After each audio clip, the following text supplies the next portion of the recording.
شہر اللہ المحرم، جسے محرم الحرام بھی کہا جاتا ہے۔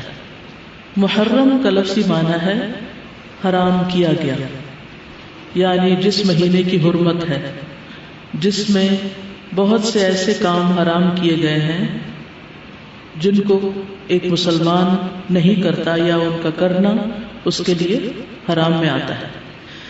محرم کے مہینے کو شہر اللہ کہا جاتا ہے، اللہ کا مہینہ، اور اللہ کی طرف اس مہینے کی اضافت تعظیمی ہے، یعنی اس مہینے کی تعظیم کی وجہ سے اس کو اللہ کا مہینہ کہا جاتا ہے۔ اس سے اس مہینے کی امپورٹنس کا پتہ چلتا ہے۔ صحیح مسلم کی روایت میں آتا ہے، ابو ہریرہ رضی اللہ عنہ سے روایت ہے کہ رسول اللہ صلی اللہ علیہ وسلم نے فرمایا، رمضان کے بعد سب سے افضل روزے اللہ کے مہینے محرم کے ہیں۔ تو گویا اس مہینے کی بھی خاص عبادت پھر کیا ہوئی؟ روزے۔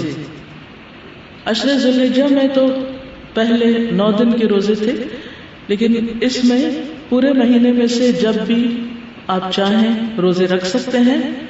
ضروری نہیں کہ پورے ہی مہینے کے روزے رکھیں جیسے رمضان میں رکھے جاتے ہیں، لیکن 10 تاریخ کا روزہ جو ہے اس کی خاص فضیلت ہے۔ محرم الحرام کی ایک اہمیت کی وجہ یہ بھی ہے کہ یہ ہجری سال کا پہلا مہینہ ہے، تو یہ مہینہ عظمت اور برکت والا ہے اور حرمت والا ہے۔ حسن بصری کہتے ہیں کہ بے شک اللہ نے سال کی ابتدا بھی حرمت والے مہینے سے کی اور اس کا اختتام بھی حرمت والے مہینے سے کیا، یعنی آغاز بھی حرمت سے، اختتام بھی حرمت پر۔ سال میں رمضان کے بعد اللہ کے ہاں محرم سے بڑھ کر عظمت والا کوئی مہینہ نہیں۔ تو اس سے کیا پتہ چلتا ہے کہ اگر کسی چیز کی ابتدا میں بھی حرمت ہے اور انتہا میں بھی، تو پھر ان دو کے بیچ میں کیا ہونا چاہیے؟ اس کا خاص خیال رکھنا چاہیے، یعنی جس کام کے آغاز میں اور جس کے اختتام پر خصوصی ہدایات دی جائیں اور اللہ سبحانہ تعالیٰ کی عبادت اور خصوصاً روزے وغیرہ کی عبادت کی طرف متوجہ کیا جائے تو سال بھر بھی پھر اس کی عادت اپنا لینی چاہیے۔ نئے سال کا آغاز جو ہے وہ دعا سے کرنا چاہیے۔ عبداللہ بن ہشام سے روایت ہے، وہ کہتے ہیں کہ جب مہینہ یا سال آتا تو رسول اللہ صلی اللہ علیہ وسلم کے صحابہ یہ دعا اس طرح سیکھتے جیسا کہ وہ قرآن سیکھتے، اللہم ادخلہ علینا بالامن والایمان والسلامت والاسلام وجوار من الشیطان ورضوان من الرحمن۔ اس کا معنی ہے، اے اللہ اس مہینے کو یا اس سال کو ہمارے اوپر امن اور ایمان، سلامتی اور اسلام کے ساتھ، شیاطین سے بچاؤ یا شیطان سے بچاؤ اور رحمان کی رضامندی کے ساتھ داخل فرما۔ محرم کا مہینہ چونکہ حرمت والا مہینہ ہے تو اس مہینے میں خاص طور پر آپس میں ایک دوسرے پر ظلم کی ممانعت ہے۔ قرآن مجید میں آتا ہے، ان عدت الشہور عند اللہ 12 شہرا فی کتاب اللہ یوم خلق السماوات والارض منها 4 حرم ذلك الدین القیم فلا تظلموا فیہن انفسکم۔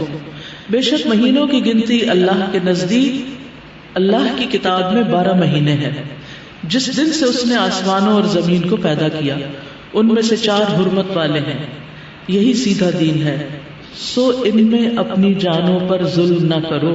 تو میسج کیا ہے؟ فلا تظلموا فیہن انفسکم، اپنے آپ پر یعنی ایک دوسرے پر ظلم نہ کرو۔ تو کیا نہیں کرنا اس مہینے میں؟ ظلم نہیں کرنا۔ ظلم کی کون سی شکلیں ہوتی ہیں؟ ظلم ہوتا ہے کسی کو اس کے حق سے محروم کرنا، کسی کا حق چھیننا، کسی کا حق مارنا۔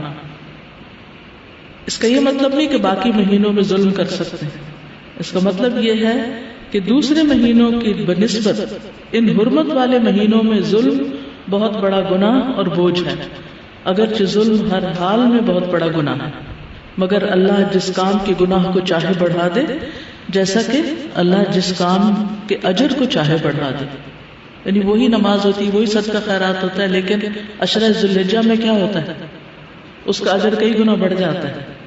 اسی طرح حرمت والے مہینوں میں ظلم کا گناہ جو ہے وہ زیادہ ہو جاتا ہے، اور یہ 4 مہینے خاص طور پر 1/3 آف دا ایئر خاص طور پر اس لیے اس کام کے لیے رکھا گیا اور اس کی شدت کا احساس دلایا گیا تاکہ لوگ اس کی پریکٹس کریں، کانشیس ہوں، اور خصوصی طور پر اس میں اپنے آپ کو ایسے گناہوں سے بچائیں تاکہ باقی سال بھی اس پر عمل کر سکیں۔